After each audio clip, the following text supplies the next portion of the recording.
வணக்கம். புதிய தலைமுறையின் 7 வரை இன்றுக்கு உங்களை வரவேற்கிறேன். விரிவான செய்திகளை பார்ப்பதற்கு முன் தலைப்புச் செய்திகளை பார்க்கலாம். மதுரை அருகே துணை நகரம் அமைக்கப்படும் என முதலமைச்சர் ஜெயலலிதா அறிவிப்பு. குடிசை மாற்று வாரியம் சார்பில் புதிய வீடுகள் கட்டப்படும் என்றும் தகவல்.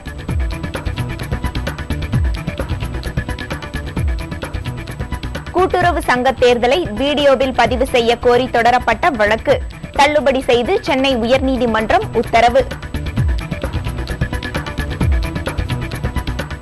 ஆதார் அடையாள அட்டை வழங்கும் பணி மும்முரம். அடுத்த ஆண்டுக்குள் 60 கோடி பேருக்கு வழங்க இலக்கு. சென்னை உயர்நீதிமன்றம் முன்ஜாமீன் வழங்க மறுத்ததன் எதிரொலி. பிரதிபா காவிரி கப்பல் உரிமையாளர்களை பிடிக்க மும்பை விரைந்தது தனிப்படை. வாகனங்களில் சிவப்பு விளக்குகள் பயன்படுத்தும் விவகாரம். சட்ட திருத்தம் மேற்கொள்ள மத்திய மாநில அரசுகளுக்கு உச்சநீதிமன்றம் பரிந்துரை. கொல்கத்தாவில் மாணவர் சங்க தலைவர் உயிரிழந்த சம்பவம். காவல்துறை தாக்கி உயிரிழக்கவில்லை என தகவல்.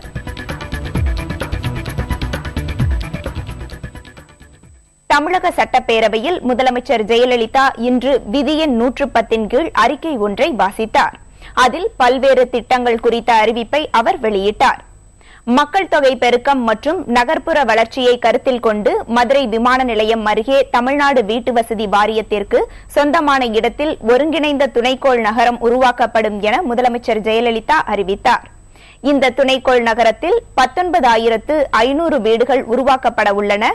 இங்கு சாலை, பள்ளி, குடிநீர் வசதி உள்ளிட்ட அடிப்படை தேவைகள் அனைத்தும் 120 கோடி ரூபாய் மதிப்பீட்டில் அமைக்கப்படுகிறது.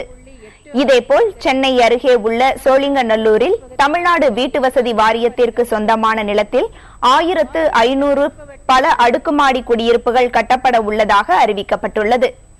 தமிழ்நாடு குடிசை பகுதி மாற்று வாரியத்தின் மூலம் கட்டித்தரப்படும் பல காரணங்களால் சேதமடைந்துள்ள குடியிருப்புகள் இடிக்கப்பட்டு புதிய கட்டிடங்கள் கட்டித்தரப்படும் என அறிவித்த முதலமைச்சர் ஜெயலலிதா, இதன் முதற்கட்டமாக சென்னை மற்றும் இதர மாவட்டங்களில் மிகவும் பழுதடைந்த 3,500 அடுக்குமாடி குடியிருப்புகள் இடிக்கப்பட்டு மீண்டும் புதிய கட்டிடங்கள் அமைக்கப்படும் என்று கூறினார். இக்குடியிருப்புகளின் கட்டமைப்பு வலுவிழந்துள்ளதுடன் தளங்களில் உள்ள கம்பிகள் காற்றில் உள்ள உப்புத்தன்மை காரணமாக துருபிடித்துள்ளன. இத்தகைய குடியிருப்புகளில் வாழும் ஏழை எளிய மக்கள் மழை காலங்களில் தொடர்ந்து அச்சத்துடன் வாழ்ந்து வருகின்றனர். இக்குடியிருப்புகளுக்கான சராசரி ஆயுட்காலம் 70 ஆண்டுகள் என்றிருந்தாலும் பெரும்பாலான குடியிருப்புகள் வலு குறைந்து அவற்றின் ஆயுட்காலம் முடியும் முன்னரே தகுதியற்றவைகளாக ஆகிவிடுகின்றன. எனவே வலுவிழந்த கட்டடங்களை இடித்துவிட்டு புது வீடுகள் கட்ட எனது தலைமையிலான அரசு முடிவெடுத்துள்ளது. தரத்தை மேம்படுத்தும் நோக்கிலேயே அண்ணா பல்கலைக்கழகங்கள் ஒருங்கிணைக்கப்பட்டதாக உயர்கல்வித்துறை அமைச்சர் பழனியப்பன் தெரிவித்துள்ளார். சட்டப்பேரவையில் இன்று உயர்கல்வி குறித்த மானிய கோரிக்கை மீதான விவாதம் நடைபெற்றது. அப்போது அண்ணா பல்கலைக்கழகங்கள் ஒருங்கிணைக்கப்பட்டது குறித்து திமுக உறுப்பினர் கோவி செழியன் கேள்வி எழுப்பினார். அதற்கு பதிலளித்த உயர்கல்வித்துறை அமைச்சர் பழனியப்பன், சென்னை பல்கலைக்கழகத்தை தவிர பிற இடங்களில் உள்ள பல்கலைக்கழகங்கள் குறைந்த உள்கட்டமைப்பு வசதிகளுடன் பின்தங்கிய நிலையில் இருந்ததாகவும் அவற்றின் தரத்தை உயர்த்தவே அண்ணா பல்கலைக்கழகங்கள் ஒருங்கிணைக்கப்பட்டதாகவும் விளக்கம் அளித்தார். பொறியியல் மற்றும் மருத்துவக் கல்லூரிகளில் சுயநிதி பிரிவில் அதிக கல்வி கட்டணம் வசூலிக்கப்படுவது நிரூபிக்கப்பட்டால் சம்பந்தப்பட்ட கல்லூரிகள் மீது நடவடிக்கை எடுக்கப்படும் எனவும் அவர் உறுதியளித்தார். மடிக்கணினிகள் தயாரிக்கும் நிறுவனங்கள் தாமதப்படுத்தியதால்தான் மாணவர்கள் அனைவரும் ஒரே நேரத்தில் அவற்றை வழங்க முடியவில்லை என பின்னர் ஒரு கேள்விக்கு பதிலளித்த முதலமைச்சர் ஜெயலலிதா விளக்கமளித்தார். சட்டப்பேரவையில் உயர்கல்வி சார்ந்த கருத்துக்களை கூற பேரவைத் தலைவர் அனுமதி வழங்கவில்லை என்றும் புதிய தமிழகம் கட்சியிடம் பேரவைத் தலைவர் பாரபட்சம் காட்டுவதாகவும் அக்கட்சியின் தலைவர் கிருஷ்ணசாமி குற்றம் சாட்டியுள்ளார். புதிய தமிழகம் கட்சியினுடைய சார்பாக இந்த உயர்கல்வித்துறை மிக முக்கியமாக தமிழகத்தில் இருக்கக்கூடிய 30க்கும் மேற்பட்ட பல்கலைக்கழகங்களில் ஒரு தாழ்த்தப்பட்ட சமுதாயத்தை சேர்ந்தவர் கூட துணைவேந்தராக இல்லை. இதுபோன்ற கருத்துக்களை எனவே தாழ்த்தப்பட்ட மற்றும் பழங்குடியினருக்கு துணைவேந்தர் பதவிகளை இடஒதுக்கீடு அளிக்க வேண்டும் என்ற போன்ற கருத்துக்களை வலியுறுத்திற்காக இருந்த பொழுது இதுபோன்ற கருத்துக்களை எல்லாம் எழுப்பிவிடக்கூடாது என்பதற்காக திட்டமிட்டு இன்று சபாநாயகர் அவர்கள் எங்களை பேச அனுமதிக்கவில்லை. எனவே அதை கண்டித்து நாங்கள் வெளிநடப்பு செய்திருக்கிறோம். கூட்டுறவு சங்க தேர்தலை வீடியோவில் பதிவு செய்ய கோரி தாக்கல் செய்யப்பட்ட பொதுநல மனுவை சென்னை உயர்நீதிமன்றம் தள்ளுபடி செய்துவிட்டது. கடலூர் சேத்தியாத்தோப்பைச் சேர்ந்த பாண்டியன் என்பவர் தாக்கல் செய்த அந்த மனுவில் கூட்டுறவு சங்க தேர்தல் மனு தாக்கல் தொடங்கி வாக்கு எண்ணிக்கை வரை வீடியோவில் பதிவு செய்ய கோரியிருந்தார். இந்த மனுவை இன்று விசாரித்த உயர்நீதிமன்ற நீதிபதிகள் எலிபி தர்மராவ், வேணுகோபால் ஆகியோர் கூட்டுறவு சங்க தேர்தலுக்கான பணிகள் ஏற்கனவே தொடங்கிவிட்டதாக குறிப்பிட்டனர். கடைசி நேரத்தில் தாக்கல் செய்யப்பட்டிருப்பதால் இந்த மனுவை விசாரிக்க முடியாது என கூறி நீதிபதிகள் தள்ளுபடி செய்தனர். தமிழகத்தில் 4 கட்டங்களாக கூட்டுறவு சங்க தேர்தல் நடைபெறுகிறது. முதல் கட்ட தேர்தல் நாளை நடைபெறவுள்ளது. அடுத்த ஆண்டுக்குள் 60 கோடி பேருக்கு ஆதார் அடையாள அட்டை வழங்கப்பட்டுவிடும் என்று ஆதார் அடையாள அட்டை ஆணையத்தின் தலைவர் நந்தன் நில்கேனி தெரிவித்துள்ளார். தலைநகர் டெல்லியில் நடைபெற்ற கருத்தரங்கு ஒன்றில் பேசிய அவர் அனைத்து இந்திய குடிமகர்களுக்கும் ஆதார் அட்டை வழங்குவதே இலக்கு என்று கூறினார். கடந்த பிப்ரவரி மாதம் வரை 28 கோடியே 78 லட்சம் பேருக்கு ஆதார் அடையாள அட்டை வழங்கப்பட்டு விட்டதாகவும் அவர் தெரிவித்தார்.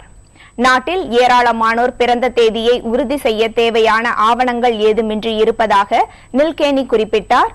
ஆதார் அட்டை வழங்கப்பட்டால் பல்வேறு முறைகேடுகள் தடுக்கப்படும் என்றும் உரியவர்களுக்கு பலன்கள் கிடைப்பது உறுதி செய்யப்படும் என்றும் நில்கேனி தெரிவித்தார். வாகனங்களில் சிவப்பு சுழல் விளக்கு பயன்பாட்டை முறைப்படுத்துமாறு மத்திய மாநில அரசுகளுக்கு உச்சநீதிமன்றம் உத்தரவிட்டுள்ளது. அபய் சிங் என்பவர் தொடர்ந்த வழக்கை விசாரித்த நீதிபதிகள் GS சிங்வி, குரியன் ஜோசப் ஆகியோர் இந்த உத்தரவை பிறப்பித்துள்ளனர். சிவப்பு சுழல் விளக்கு பயன்பாட்டை முறைப்படுத்த மோட்டார் வாகன சட்டத்தை திருத்தலாம் என நீதிபதிகள் யோசனை தெரிவித்தனர். குறிப்பாக ராணுவம், ஆம்புலன்ஸ், தீயணைப்பு, காவல்துறை ஆகிய வாகனங்களில் மட்டும் சிவப்பு சுழல் விளக்கு மற்றும் சைரனை பயன்படுத்தலாம் என்றும் உச்சநீதிமன்ற நீதிபதிகள் பரிந்துரைத்தனர். அதே நேரத்தில் சிவப்பு சுழல் விளக்குகளை தவறாக பயன்படுத்தினால் 10,000 ரூபாய் அபராதம் விதிக்கவும் நீதிபதிகள் உத்தரவிட்டனர். இதே வழக்கில் முக்கிய பிரமுகர்களுக்கு வழங்கப்படும் பாதுகாப்பிற்கான காரணங்கள் குறித்தும் கேள்வி எழுப்பப்பட்டுள்ளது. இது தொடர்பாக பின்னர் விசாரிக்கப்படும் என உச்சநீதிமன்ற நீதிபதிகள் தெரிவித்துள்ளனர். சென்னை உயர்நீதிமன்றம் முன் ஜாமீன் வழங்க மறுத்ததை தொடர்ந்து பிரதீபா காவிரி கப்பலின் உரிமையாளர்கள் உள்ளிட்ட 5 பேரை பிடிக்க தமிழக காவல்துறை தனிப்படை மும்பை விரைந்துள்ளது. சென்னையில் கடந்த அக்டோபர் 31ஆம் தேதி நீலம் புயல் தாக்கிய போது பட்டினப்பாக்கத்தில் தரை தட்டி கப்பலில் இருந்து தப்பிக்க கடலில் குதித்த 6 பேர் நீரில் மூழ்கி பலியாகினர். இந்த வழக்கில் முன்ஜாமீன் கோரி பிரதீபா காவிரி கப்பல் உரிமையாளர்கள் 3 மற்றும் மாலுமிகள் 2 தாக்கல் செய்த மனுக்களை சென்னை உயர்நீதிமன்றம் நேற்று தள்ளுபடி செய்தது. இதையடுத்து அவர்களை கைது செய்யும் நடவடிக்கையில் சென்னை போலீசார் ஈடுபட்டுள்ளனர். அவர்களை கைது செய்ய மும்பை மற்றும் புனேவுக்கு தனிப்படைகள் விரைந்துள்ளன. இந்த வழக்கு தொடர்பாக கடந்த மார்ச் மாதம் 5ஆம் தேதி கப்பல் நிறுவன பங்குதாரர்கள் 2 பேரை போலீசார் கைது செய்தனர்.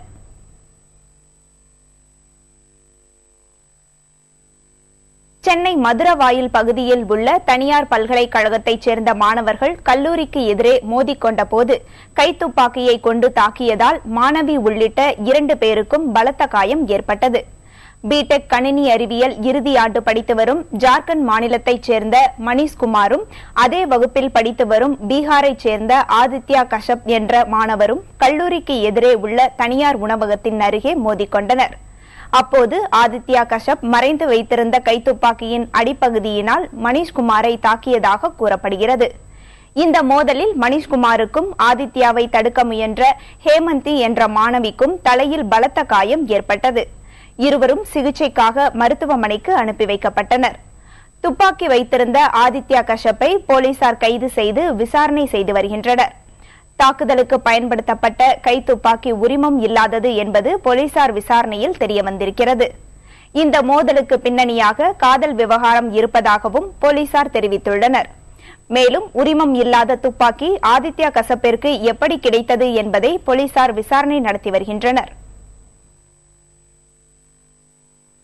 இந்திய மாணவர் சங்கத்தின் தலைவர் சுதீப்தா குப்தாவை தாக்கவில்லை என கொல்கத்தா காவல்துறை மீண்டும் தெரிவித்துள்ளது. பிரேத பரிசோதனை அறிக்கையின் அடிப்படையில் இந்த தகவல் உறுதி செய்யப்பட்டிருப்பதாக காவல்துறை விளக்கமளித்துள்ளது. பேருந்தில் இருந்து கீழே விழுந்ததன் மாணவர் சங்க தலைவர் உயிரிழந்ததாக கொல்கத்தா காவல்துறையினர் கூறியுள்ளனர்.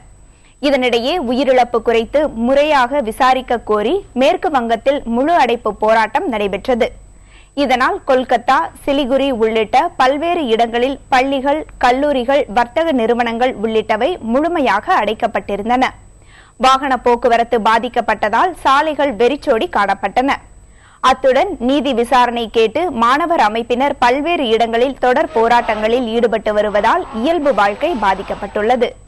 கடந்த 2ஆம் தேதி மாநில அரசை கண்டித்து போராட்டத்தில் ஈடுபட்ட இந்திய மாணவர் சங்கத்தின் தலைவர் சுதீப்தா குப்தாவை கொல்கத்தா காவல்துறையினர் பேருந்தில் அழைத்துச் சென்றனர். அப்போது பேருந்தில் இருந்து கீழே விழுந்து சுதீப்தா குப்தா இறந்து விட்டதாக கூறப்படுகிறது. ஆனால் அவரது மரணத்தின் சந்தேகம் இருப்பதாக கூறி மாணவர்கள், மார்க்சிஸ்ட் கம்யூனிஸ்ட் கட்சியினர் நாடு முழுவதும் பல இடங்களில் போராட்டத்தில் ஈடுபட்டு வருகின்றனர்.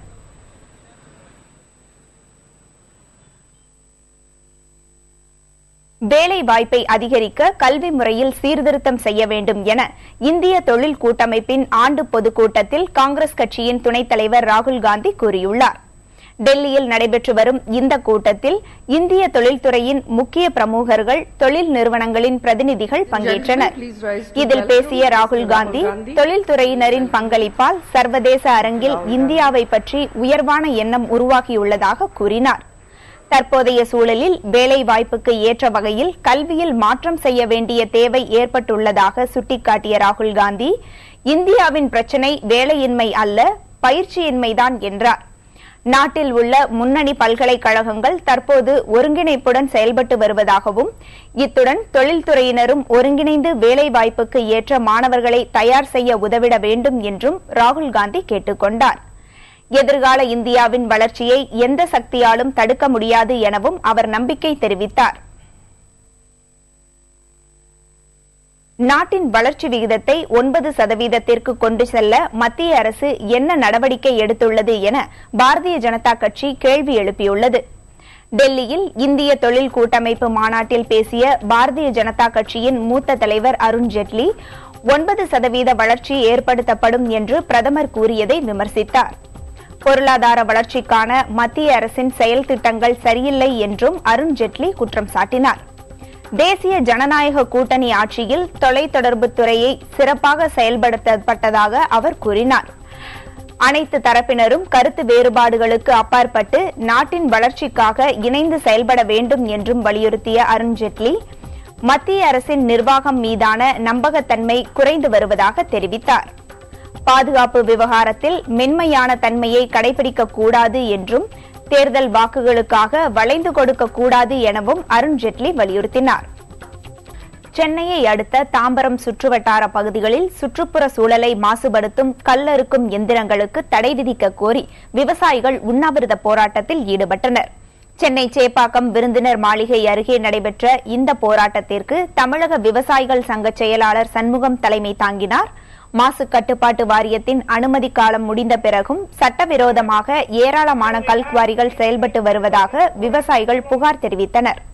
கல்லறுக்கும் எந்திரம், தார்கலவை இயந்திரம் உள்ளிட்டவற்றை பயன்படுத்தும் ஆலைகளால் பொதுமக்கள் கடுமையாக பாதிக்கப்படுவதாகவும் அவர்கள் தெரிவித்தனர்.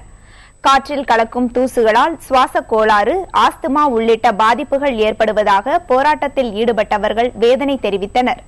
எனவே சம்பந்தப்பட்ட ஆலைகள் மற்றும் இயந்திரங்களை தடை செய்ய வேண்டும் என உண்ணாவிரத போராட்டத்தில் கலந்து கொண்டவர்கள் வலியுறுத்தினர்.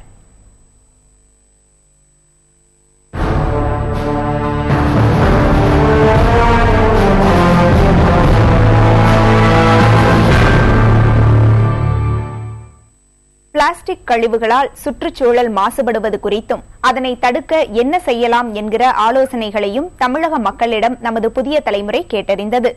பொதுமக்கள் தெரிவித்த கருத்துக்களை இப்போது பார்க்கலாம்.